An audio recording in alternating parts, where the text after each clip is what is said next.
Hello আমার দুষ্টু মিষ্টু বন্ধুরা, তোমরা কেমন আছো? আশা করছি সকলে ভীষণ ভালো আছো, আর আমিও না খুবই ভালো আছি। অনেক দিন পর চলে এসেছি একটা মিনি ব্লগ নিয়ে। এই মিনি ব্লগটা কিন্তু কোনো বিয়ে বাড়ি না, এটা একটা জন্মদিন পার্টিতে যাচ্ছি আমরা। তো চলো গিয়ে কি কি করলাম না করলাম তোমাদেরকে সবটাই দেখাবো। এসে আগে 4-5টার ভিডিও করলাম, তারপরে ভাবছিলাম যে আমার মেয়েরও তো একটা বার্থডে করতে হবে এরকমভাবে বড় করে, সেটাই বসে বসে চিন্তা করছিলাম। তারপরেই বরমশাই বললো চলো আগে একটু কফি আর পকোড়া খেয়ে নাও। সেটা খাওয়ার পরে এখানে ওর বাবা গেছে, মানে বরমশাই গেছে মেয়েকে নিয়ে একটা ফুচকা খাওয়াতে, সেটাই আমি দেখছিলাম দূর থেকে, ওদেরকে আবার ভিডিও করলাম। তবে যাই বলো, শীতের রাতের একটা বিয়ে বাড়ি কিংবা অনুষ্ঠান বাড়ি থাকলে কিন্তু দারুণ লাগে। তো প্রথমেই তোমাদের মেনুতে দেখিয়ে দিলাম কি কি খাবার আছে। এই দেখো চিকেন সটে, কার কার ভালো লাগে বলো তো চিকেন সটে? আমার কিন্তু খুবই ভালো লেগেছে। তারপরে গরম গরম কচুরি আর তার সঙ্গে চানা মশলা, ফ্রাইড রাইস আর দই কাতলা।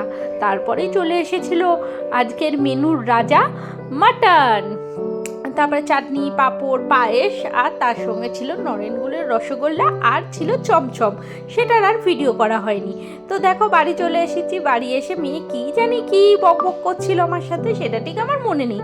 আর এখানে ওর বাবার সঙ্গে ওর হয়ে গেছে একটু ঝগড়া রাত্রে ঘুমানোর সময়। তো টাটা, ভিডিওটা ভালো লাগলে একটা লাইক করো।